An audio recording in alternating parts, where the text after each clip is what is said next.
చెప్పులు ఎవరైతే తీసుకుంటారో వాళ్ళు పైకి రావాలి. మనకు కూడా కొన్ని సంస్కారం ఉండాలి.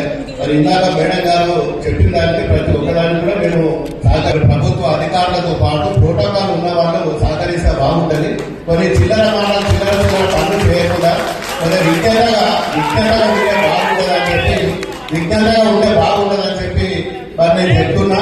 మరి జనరల్ గా ఏ గ్రామాలలో పోయినా మరి ఒక ఎమ్మెల్యే గాని, ఒక సర్పంచ్ గాని, ఒక ఎంపీటీసీ గాని వాళ్ళ గౌరవంగా చూడాల్సిన బాధ్యత మన అందరి మీద ఉంటుంది. అదే పాటించాలి. మరి అది విజ్ఞతగా వదిలేస్తున్నాము. మరి చిల్లరగా రాజకీయాలు చేయకుండా ఒక విజ్ఞతగా మంత్రి గారి మీద మేము చాలా గౌరవము, చాలా రెస్పెక్ట్. అలా మీరు ఇప్పుడు కూడా చిన్న ఏ ప్రోగ్రామ్ వచ్చినా ఎక్కడైనా మేము గౌరవించుకున్నాం. ఒక ఆడబిడ్డగా, ఒక మంత్రిగా అన్ని విధాలుగా గౌరవించుకున్నాం.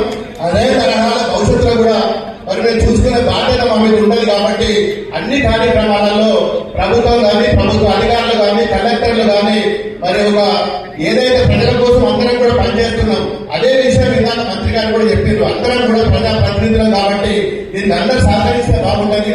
అధికారులు, ఆర్టీఓలు, పోలీసు వాళ్ళు కూడా ఒక ప్రోటోకాల్ మెయింటైన్ చేయాల్సిన బాధ్యత ఉంటుంది. ఇప్పుడు ముఖ్యంగా ప్రభుత్వం ఉండొచ్చు, మళ్ళీ ప్రతిపక్షం